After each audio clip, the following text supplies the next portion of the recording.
Pernah nggak sih, kamu bertanya-tanya kenapa kita begitu menikmati nongkrong? Apa yang membuat duduk berjam-jam di kafe, warung kopi, atau bahkan Indomaret di pinggir jalan terasa begitu menyenangkan?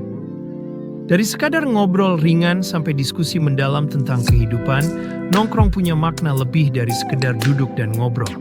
Karena di balik ruang bebas tanpa agenda formal ini, kita bisa sejenak melupakan dunia luar dan terhubung dengan dunia kecil kita sendiri. Nongkrong, lebih dari sekedar duduk dan ngobrol. Nongkrong adalah sebuah kebudayaan santai yang abadi.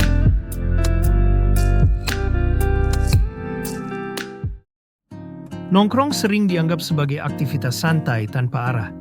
Padahal, kalau kita mau melihat lebih dalam, nongkrong itu lebih dari sekadar menghabiskan waktu. Disinilah ide-ide liar lahir, hubungan sosial diperkuat, dan suasana hati yang semula kusut bisa kembali cerah. Nongkrong adalah jeda dari rutinitas, ruang di mana kita bisa menjadi diri sendiri tanpa batasan. Di berbagai budaya, ngumpul punya versinya masing-masing. Di Italia ada budaya la passeggiata, di mana orang-orang berkumpul dan berjalan santai di sore hari tanpa tujuan dan menikmati suasana kota. Di Jepang, izakaya hadir agar orang bisa berkumpul, melepas penat setelah bekerja sambil berbincang santai. Sementara di Indonesia, nongkrong udah jadi bagian dari DNA kita. Dari anak sekolah yang nongkrong di kantin, mahasiswa yang nyari wifi gratis di kafe, sampai bapak-bapak yang duduk santai di pos ronda sambil ngopi dan main kartu. Pada dasarnya, manusia memang suka budaya berkumpul. Dari zaman purba kita sudah berkumpul di sekitar api unggun, entah itu hanya sekedar untuk makan atau bercerita. Karena itu nggak heran juga kalau nongkrong juga erat kaitannya sama kuliner. Mau nongkrong di mana?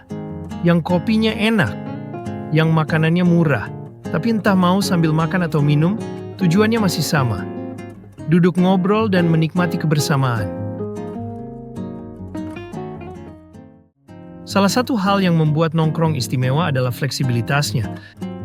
Tidak ada aturan baku, tidak ada agenda yang harus dipenuhi. Bisa mulai dari bahasan remeh tentang film atau makanan, lalu tiba-tiba nyasar ke filosofi hidup atau teori konspirasi. Dari sini kita tahu bahwa nongkrong bukan sekadar aktivitas ngobrol biasa, tapi juga sebuah proses eksplorasi pemikiran. Nggak jarang ide-ide besar justru lahir dari obrolan santai. Banyak musisi, penulis, hingga pebisnis menemukan inspirasi terbaik mereka saat nongkrong. Kenapa? Karena saat kita merasa nyaman, otak lebih bebas untuk berpikir kreatif. Tidak ada tekanan, tidak ada ekspektasi, hanya percakapan yang mengalir apa adanya.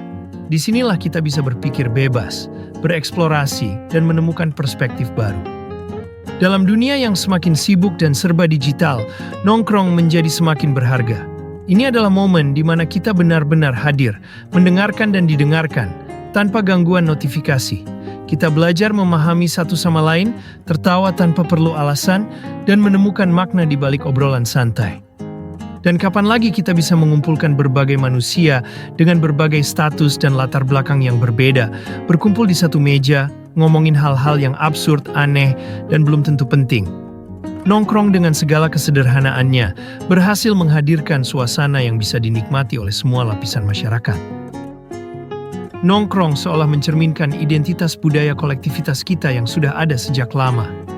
Dari pos ronda hingga kafe modern, nongkrong mengajarkan kita banyak hal. Mulai dari mendengarkan, memahami, dan menerima perbedaan pendapat. Kita belajar kalau kebahagiaan itu nggak harus mahal.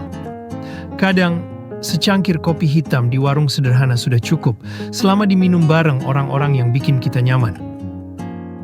Nongkrong bukan lagi sekadar duduk-duduk dan tidak bekerja, tapi sebuah perjalanan kecil yang menghubungkan kita dengan orang lain. Selama masih ada cerita yang ingin dibagikan, budaya nongkrong akan terus hidup, menjadi ruang tanpa batas bagi siapa saja yang ingin melebur dalam kebersamaan.